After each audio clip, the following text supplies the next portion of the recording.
Bonjour à tous, mes chers auditores.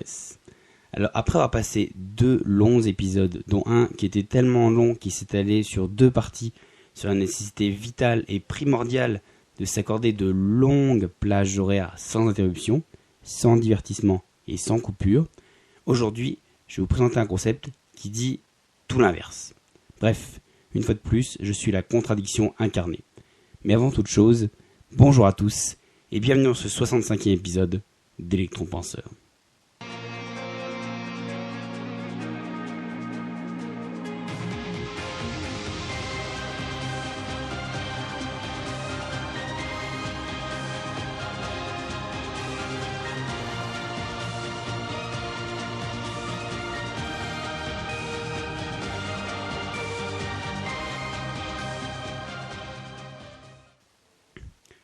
Alors, on va finir par dire que mon podcast, finalement, il a ni queue ni tête, que je passe mon temps à établir des théories et des concepts pour mieux tirer au lance-roquettes dessus l'épisode d'après.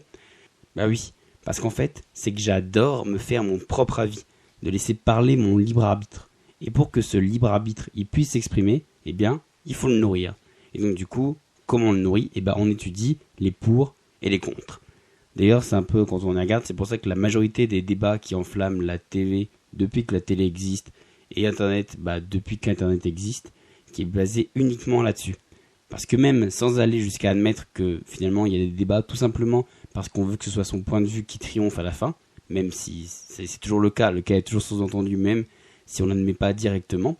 Du coup, finalement, toute la violence, entre guillemets, du débat, elle vient en fait du fait qu'à aucun moment les interlocuteurs ils se placent finalement à la place de l'autre, dans le regard de l'autre. C'est même pas qu'ils essayent pas de comprendre le point de vue, c'est que tout simplement en fait ils n'arrivent pas à considérer objectivement les arguments qui arrivent en face parce que voilà, tout simplement ils n'ont pas ces détachements, ils restent campés sur leur position. Et comme du coup moi, je veux pas devenir un néo-nazi, un vegan extrémiste ou tout simplement éviter d'être complètement con, du coup j'adore chercher des arguments et des contre-arguments à tout ce que j'apprends. En fait ça me permet de garder un œil critique sur les choses. Alors oui, je suis pas non plus parano, je dis pas que je contrôle chaque info et de ça. Je sais même d'ailleurs pertinemment que dans ce que je considère comme ma culture générale, il y a très certainement plein d'idées reçues et plein de trucs complètement fausses. Mais en fait, finalement, j'aime bien me dire que si tous les chemins mènent à Rome, et du coup, on n'est peut-être pas obligé de prendre tous les mêmes, même s'ils vont tous au même endroit. Et là, la bonne nouvelle, c'est que dans cette démarche d'être un peu contradictoire, d'un peu se poser des questions ou autre, en fait, je suis pas seul. Parce que vous êtes nombreux à être un peu, voire pas mal de cet avis.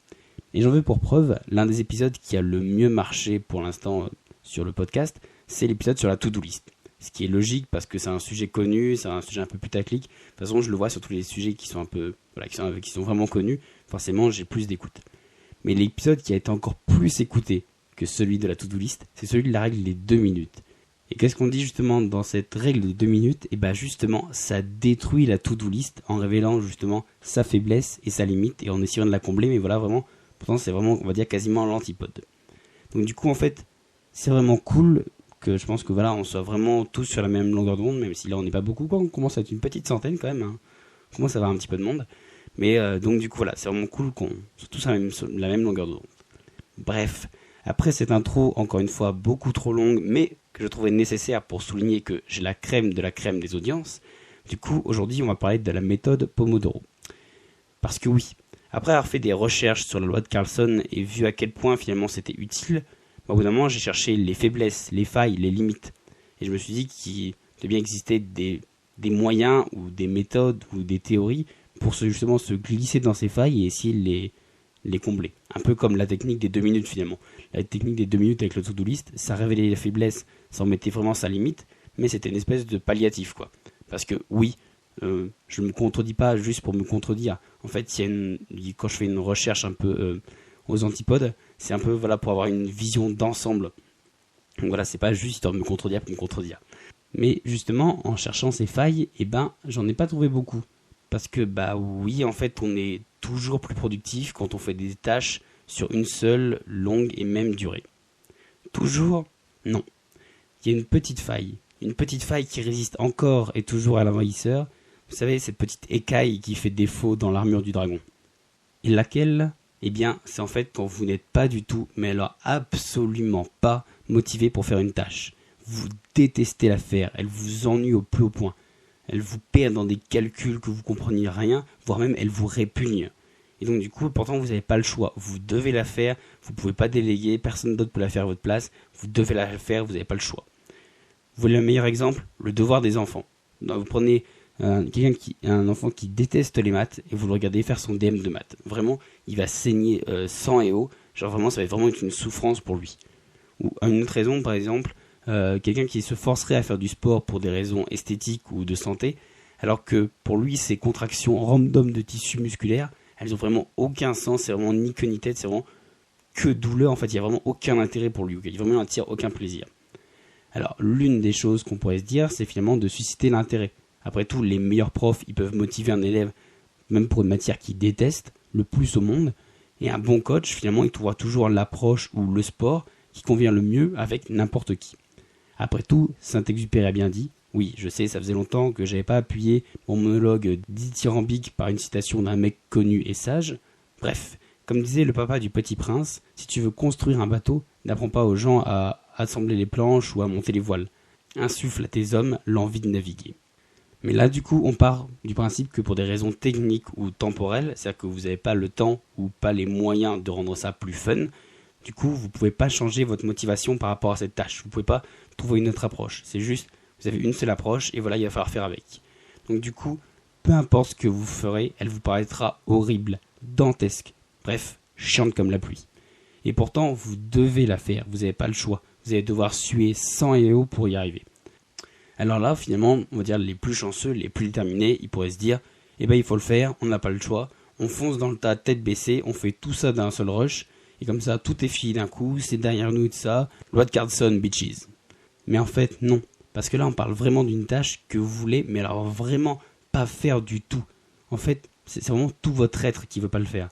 C'est vrai que par exemple, ça peut être genre faire la compta, faire un DM de maths, nettoyer la litière du chat. Voilà. En fait, vous seriez prêt à tout pour ne pas le faire. Et finalement, c'est justement ce que vous allez faire. Vous allez faire tout et n'importe quoi. Parce que votre cerveau, il va vous divertir avec n'importe quoi. Parce que pour lui, d'un point de vue chimique, mais c'est vraiment, voilà, vraiment d'un point de vue chimique, enfin, il y a pas mal d'issues de ça. En fait, le ressenti qu'il a par rapport à cette tâche qu'il veut absolument pas faire, c'est exactement la même chose qu'une douleur physique. C'est vraiment presque une attaque pour lui. Et du coup, c'est un peu comme si vous approchiez un tisonnier de votre visage. Bon, essayez pas quand même, hein.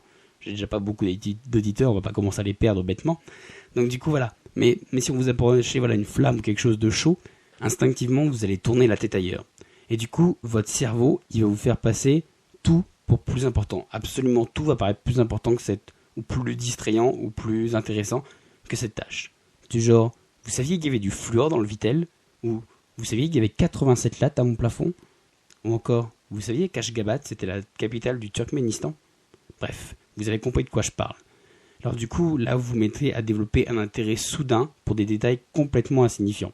Alors attention, je dis ça sans vouloir offenser les habitants du Turkménistan qui m'écoutent.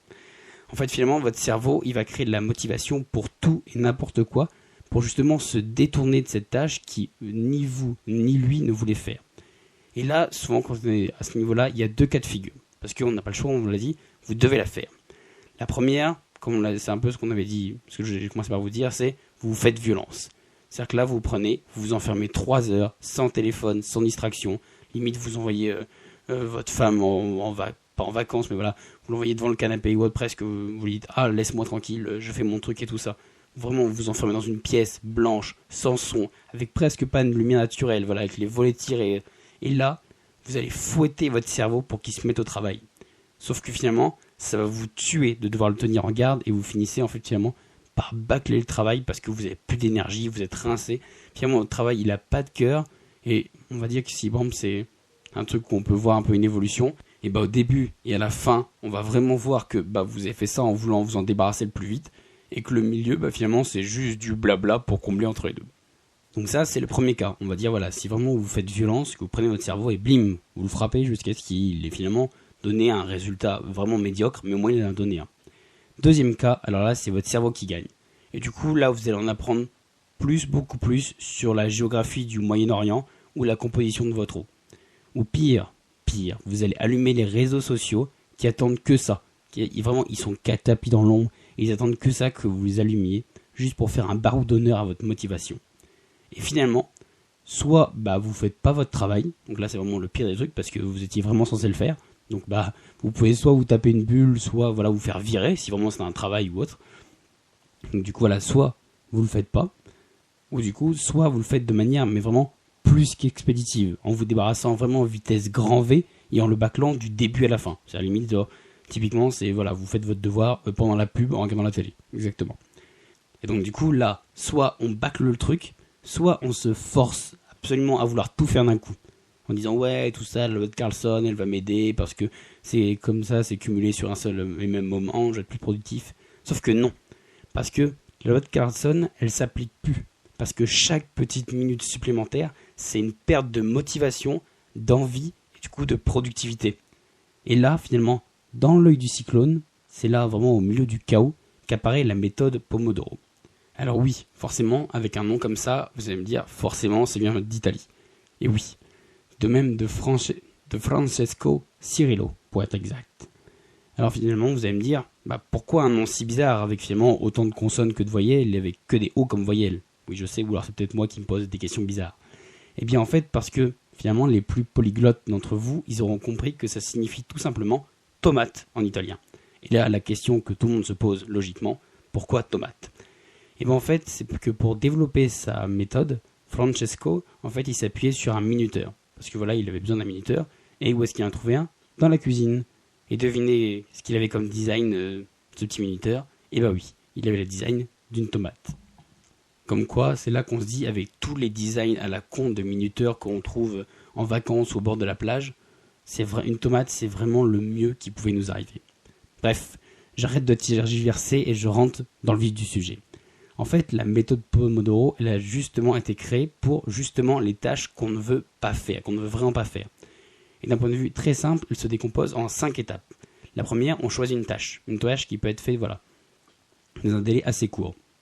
Donc typiquement, si par exemple on a une grande tâche, on essaie de la diviser en plein de petits éléments. Si par exemple vous devez faire un devoir, vous pouvez dire, par exemple c'est écrire 10 lignes, écrire 20 lignes ou autre. Donc on se fixe cette petite tâche. On règle le minuteur sur 25 minutes et on le lance. Troisième étape, durant ces 25 minutes, on se force à fond. On fait que cela. On coupe son téléphone, on se fait violence vraiment pour tenir 25 minutes. Et la quatrième étape, quand le minuteur il sonne, là à ce moment-là on le règle sur 5 minutes et là c'est nos 5 minutes de pause. On peut faire ce qu'on veut, à une seule condition, c'est que quand le minuteur il sonne, on le remet sur 25 et on se remet à faire une session. Et la cinquième petite étape, c'est tous les 4 cycles, donc finalement toutes les 2 heures, et bien finalement on s'accorde une pause plus longue d'environ 15-20 minutes pour un peu se recharger. Donc finalement là vous avez la base. Alors encore une fois, vraiment que je me fasse un jingle, c'est un outil, à vous de l'adapter à votre guise ou autre. On va dire que tout de suite la seule condition que je vous donnerai, c'est que le temps de pause, vous savez les petits 5 minutes là qui va dans la méthode, ils doivent jamais dépasser un quart du temps de travail. Là pour l'exemple c'est 1/5 du temps de travail. Et je pense qu'il faut jamais dépasser un quart, sinon vous n'avez pas vraiment à vous plonger dedans parce que finalement les périodes elles sont plus assez longues où il y a trop de périodes pour pouvoir souffler. Et finalement le temps de pause à la fin, il doit jamais dépasser la durée d'une phase pour quand même que votre cerveau il essaye vraiment de se faire violence sur un temps quand même suffisamment long. Alors là vous pourriez me dire finalement quel est le bénéfice de cette méthode? Parce qu'on pourrait se dire, à première vue, et surtout si vous avez écouté les épisodes précédents, c'est complètement con parce que finalement on bousille des grandes plages de travail, on laisse la loi de Carlson régner en maître, et l'inertie du travail on n'en parle même pas vu que du coup finalement on n'est jamais à fond dans la tâche. Mais en fait, là le problème c'est que c'est la même technique de combat, mais c'est pas face au même adversaire. La loi de Carlson et la notion d'inertie du travail, on s'en sert pour optimiser sa productivité. Donc finalement, plus on fait une tâche longtemps, plus notre productivité elle augmente. Mais là finalement, on n'essaie pas d'augmenter notre productivité, on essaie de s'y mettre. Donc du coup, on ne cherche pas à être meilleur, on cherche à faire tout simplement. Donc du coup, là, on se bat contre notre motivation. Et donc du coup, avec la motivation, plus le temps il va passer, et moins vous en aurez. Et moins vous aurez de courage, moins vous arriverez à mettre du cœur à l'ouvrage. Parce que du coup, si la productivité elle est exponentielle avec le temps, la motivation, elle est logarithmique avec le temps. C'est-à-dire qu'elle est exponentielle, c'est-à-dire que si il y a vraiment des jeunes qui m'écoutent, c'est-à-dire que plus le temps il s'écoule, vraiment plus ça explose au fur et à mesure. Alors que là, logarithmique, c'est-à-dire que plus ça avance et plus ça chute vers 0. Voilà pourquoi finalement faire des petits moments de détente, c'est votre meilleur allié. Parce que ça va vous permettre justement de recharger votre motivation qui va finalement s'épuiser quand vous travaillerez. Du moins jusqu'à votre prochaine pause. Et finalement, les grandes pauses à la fin des 4 cycles, elles vous permettent juste de recharger votre jauge de motivation à fond. Parce que n'oubliez jamais ça, parce qu'on va dire qu'en fait la motivation, comme je l'ai déjà parlé dans les premiers épisodes, je vois ça un peu, vous savez, comme dans les jeux vidéo, vraiment comme une jauge de mana, voilà. Je sais pas pourquoi, mais j'imagine la motivation c'est bleu, bon. Et donc du coup, voilà, c'est de se dire que, voilà, à chaque fois que vous mettez dans une tâche qui demande de la motivation, qu'il faut vous mettre dedans, genre vous n'avez pas vraiment un plaisir immédiat, quoi, c'est pas comme manger ou regarder un film. Donc du coup, voilà, à chaque fois qu'il faut que vous fassiez un effort, vous creusez dedans. Et à chaque fois que justement, voilà, vous vous détendez, vous rechargez ou autre, hop, vous la remplissez. Donc du coup, là, typiquement, dans l'exemple, à chaque fois que vous mettez dans vos sessions, hop, vous l'empiétez, des fois même, il en reste quasiment plus rien, mais hop, pendant votre petite pause, hop, ça se recharge, mais bon, 5 minutes, c'est pas assez pour se recharger à fond, donc ça se recharge un petit peu, et hop, vous empiétez, et finalement, c'est à ça qui servent les grandes pauses à la fin, c'est voilà, pour que ça puisse se régénérer complètement, et pas qu'il y ait un moment où, voilà, plus ou moins, vous ayez une espèce de mini burn-out de motivation. Mais par contre, si ça se recharge quand vous soufflez, ça se recharge encore plus quand vous avez vraiment un instant de vraie détente, une vraie pause. C'est-à-dire pendant vos 5 minutes, surtout allez pas vous perdre sur Insta ou sur Facebook à scroller sans but pendant vos 5 minutes. Non, il faut vraiment que ce soit un moment où vous puissiez vous détendre et en profiter à fond. Comme par exemple manger un bonbon, buvez une boisson chaude ou froide selon la saison, mais genre celle que vous appréciez vraiment, celle qui fait vraiment plaisir, vous aimez vraiment le goût. Sortez prendre juste un peu le soleil, voilà, juste pour sentir voilà, le soleil qui vous réchauffe un peu ou autre. Ou regardez un contenu de votre créateur préféré. Vous savez, par exemple, je sais pas, si vous avez un YouTuber que vous aimez bien, à chaque fois que vous regardez, je sais pas, ça vous fait rire, peu importe l'épisode. Et bah, du coup, voilà, regardez un petit épisode juste parce que vous savez que ça vous fait rire, ça vous fait sourire.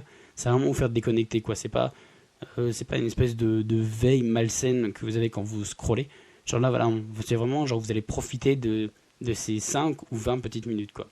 D'ailleurs, pour la petite anecdote, moi j'avais un prof à la fac, ça m'étonnerait qu'il m'écoute, mais si c'est le cas, de toute façon tous ceux qui l'ont connu vont sûrement le reconnaître quand je vais en parler, qui en fait avait parfaitement assimilé ce concept.